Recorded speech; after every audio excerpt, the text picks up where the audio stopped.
Di sini ada untuk mengatur waktu ya. Berapa menit kita akan memasak atau menggoreng. Dan yang ini pengatur suhu ya. Dari 80 derajat sampai dengan 200 derajat Celcius. Yang ini panduan singkat ya, tapi ini berada di bodinya ya. Cara memasak kentang, ini mungkin apa ya, biji-bijian. Ini udang, pizza, mungkin steak daging ya, daging ayam. Menunjukkan 747 watt ya, walaupun ya di situs resminya ini 600 watt ya, tapi faktanya ini 748 watt. Nah, ini indikatornya. Nah, itu kalau udah bunyi ting, itu otomatis mati semuanya. Yang di dalam ini dianggap matang ya, sesuai waktu. Mengatur ini itu nggak berpengaruh kepada daya listriknya ya, nggak ngaruh. Ini untuk menstabil suhu. Jadi untuk penggunaan lebih maksimal gitu kalau udah tahu cara kerja sebuah alat.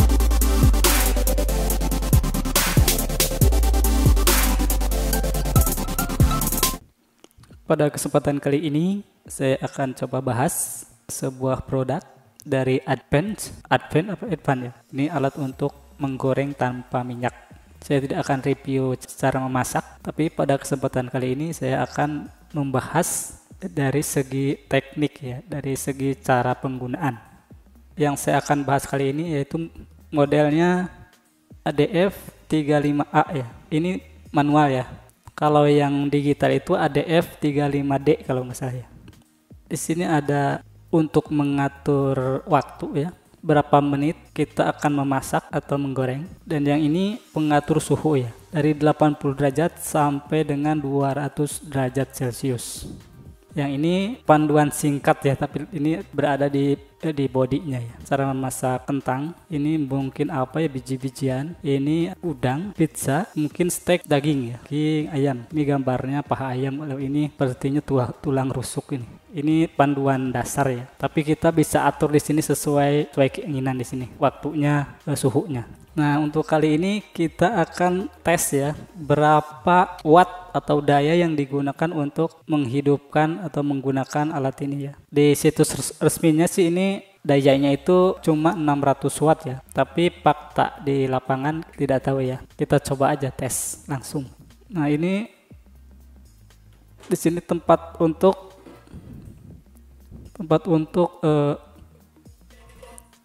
menyimpan makanan yang akan kita goreng atau kita panggang. Ini ada RAM-nya ya. Kenapa pakai RAM ini? Supaya kan ini ada di sini ada misalkan makanan ya, ayam atau apapun yang akan digoreng kan di atas sini. Nah, kan itu di sini itu ada. Nah, di sini itu ada pemanasnya nih. Nah, kita tuh di sini ada pemanas dan kipas ya. Kipas ini meniup panas ke bawah. Ya. Nah, kipas itu meniup ke bawah. Tentu saja ke sini. Dari atas meniup ke sini. Jadi kalau ada makanan di sini, itu yang akan cepat matang itu tentu saja di bagian atas ya. Nah, kenapa ini digunakan tatakan seperti ini? Jadi supaya panas itu memantul lagi ke atas gitu. Jadi masuk ke ruangan ini, nanti mantul lagi kena angin gitu ke atas. Begitu. Tapi kalau lebih bagusnya itu kita bolak-balik ya masakannya itu, makanannya. Supaya matangnya itu merata ya. Kalau misalkan 20 menit ya. 10 menit kita balikan gitu. Jadi si masakan atau daging atau apapun yang kita masak itu merata ya, mateng. Jadi nggak mateng atasnya aja gitu. Soalnya kan ini si pemanasnya itu ada di bagian atas aja. Begitu. Nah gitu. Ini juga udah dilengkapi auto off ya, ketika dicabut ini. Nah, ininya ketika dicabut ini akan otomatis menghentikan pemanas ya, pemanasan otomatis mati ya. Kipas juga mati kalau ini dicabut. Jadi kita bisa bolak-balik gitu. Misalkan kita udah lihat misalkan 10 menit kita cabut, tapi ini tetap berjalan karena ini manual ya. Kalau digital itu bisa pause, kalau ini nggak tek masih jalan.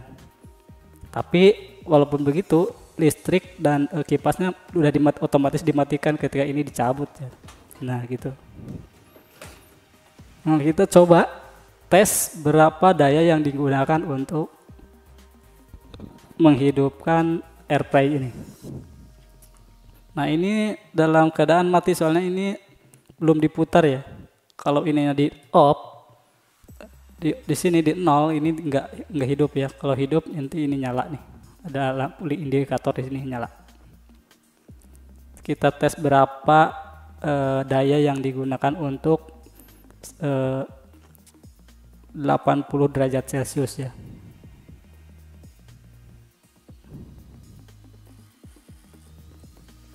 Nah, udah jalan nih. Kita lihat di sini menunjukkan 747 watt ya, walaupun ya di situs resminya ini 600 watt ya, tapi faktanya ini 748 watt. Terus naik ya 750 aja lah.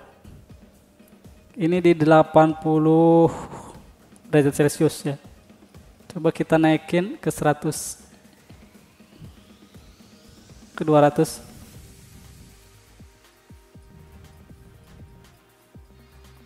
Sama segituan, antara 750 wattan ya. Jadi melebihi daya awalnya ya, daya tertera di spesifikasinya. Ini turun walaupun dinaiki, diubah-ubah ya, ini tetap aja sekian ya, 750 wattan lah. Walaupun enggak tetap di 750, di antara 730 wattan. Jadi ketika merah ini, ketika ini warna merah, jadi si pemanas itu cuma dikasih daya itu 23 watt ya, bukan dikasih daya, cuma menggunakan daya cuma 23 watt ya ketika ini merah. Tapi ketika ini nyala nih, yang sebelah sini nyala, ini menggunakan daya maksimalnya yaitu 700, kurang lebih 750 watt. Nah, ketika biru ini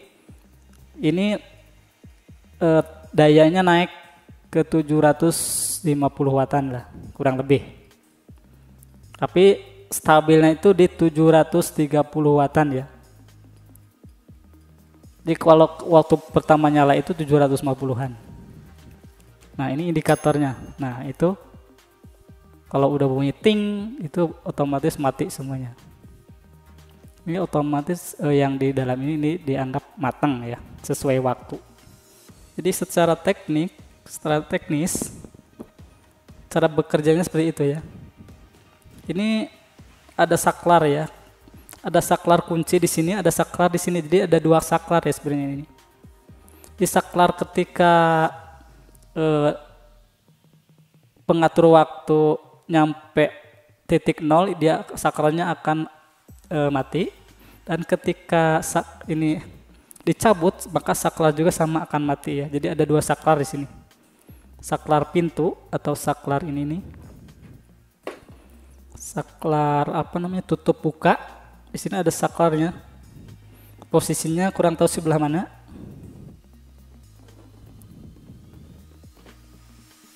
Yang jelas ada saklar tutup buka, ada saklar waktu ya. Nah, kalau ini seperti di elemen setrikaan ya, kalau menurut saya cara kerjanya itu. Jadi walaupun kita ubah kemanapun, misalkan ke 80, misalkan ya, dia tetap mengkonsumsi daya itu maksimal sampai 750 watt ya. Cuma sama seperti istrikaan. Jadi ketika udah mencapai suhu 80 derajat, dia otomatis dimatikan ya. Jadi nggak melampaui 80 derajat. Jadi elemennya itu dimatikan. Jadi supaya dia menghasilkan suhu tetap di 80 derajat Celcius ya. Jadi ini yang indikator yang sebelah sini yang biru itu mengindikasikan ini. Suhu, pengatur suhu ya sebelah sini, yang merah ini, yang biru di sini. Kalau yang merah ini mengindikasikan bahwa si mesin sedang bekerja atau ada tegangan masuk gitu. Ya, tapi kalau merah ini mati, ini bekerja tapi dengan di suhu standarnya, di suhu standar 23 watt kecil ya. Jadi 23 watt itu untuk menstabilkan suhu ya, si 23 watt itu. Kalau dimatikan sama sekali kan itu si elemennya itu akan menjadi dingin ya. Nah, untuk itu di 23 watt itu dia tetap memberi tegangan ke elemennya itu ya, si pemanasnya gitu. Ketika suhu udah di bawah 80 derajat Celcius, maka otomatis sensor, mungkin bukan sensor sih, dalam ini ada sistem mekanik seperti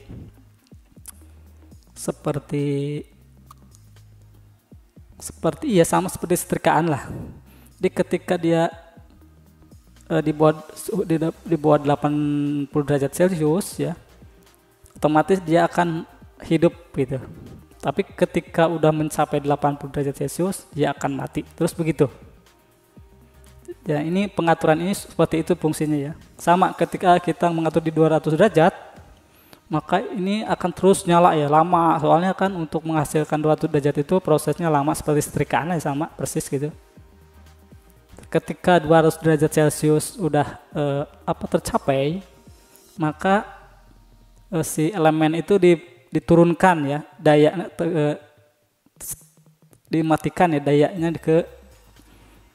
diturunkan ke 23 watt ya untuk menstabilkan si suhu ya. Ketika suhunya sudah turun di bawah 200 derajat Celcius, ya otomatis dihidupkan kembali begitu. Jadi mengatur ini itu nggak berpengaruh kepada daya listriknya ya, nggak ngaruh. Tapi ini untuk menstabilkan suhu ya. Ini untuk menstabil suhu. Misalkan kita pilih di 200 derajat, maka di ruangan ini atau si elemennya itu akan bertahan di 200 derajat Celcius ya. Misalkan kita pilih 180, maka di ruangan ini atau si elemen itu akan dipertahankan suhunya 180 derajat Celcius. Begitu juga seterusnya sampai sini. Ini ada bunyi klek ya. Klek. Kalau ini sama seperti timer yang manual ya, yang menggunakan ini ada di dalamnya itu seperti jam manual yang diputar rek ya. Dia akan terus berputar tek mundur, berjalan mundur ke nol, dia akan mati gitu. Total ya, mati total. Ketika ke off ini ke nol, dia akan mati total karena dia sakernya udah jadi terputus ya, ke listriknya ini memutus setrum ya, memutus tegangan. Nah, ketika ini dibuka juga, saklar yang jadi di pembuka ini juga memutus daya atau tegangan. Mudah-mudahan yang saya sampaikan bisa diterima atau dimengerti gitu. Jadi untuk penggunaan lebih maksimal gitu kalau udah tahu cara kerja sebuah alat gitu. Kalau masalah masak ini urusan ibu-ibu gitu ya. Cuma segitu aja. Ini panas, masih panas. Kita buka. Nah, ini panas dalamnya. Panas banget. Jangan sampai kita dipegang ini ya, pinggir-pinggir ini panas banget, apalagi tengah. Kalau ini sih enggak nih, ini juga panas sih. Tapi kalau ininya sih lumayan sih, anget, lumayan. Kalau ini dipegang lumayan anget. Tapi kalau yang besi-besinya ini jangan coba-coba dipegang ya, apalagi kita memasukkan tangan ke sini nih, ini masih panas ini. Jadi nanti kena elemen bisa kebakar tangan kita. Nah, di belakang sini ada ventilasi ya, ini tempat keluarnya udara ya. Ketika meniup udara, nah ini keluarnya dari sini nih, udaranya panas ya, tapi nggak panas-panas banget. Jadi usahakan ini di belakang ini jangan ada bahan yang terbuat dari plastik atau bahan-bahan yang mudah terbakar di belakang ini ya. Nanti bisa meleleh ya. Nah itu ya, nggak ada lagi sih. Cuma itu aja.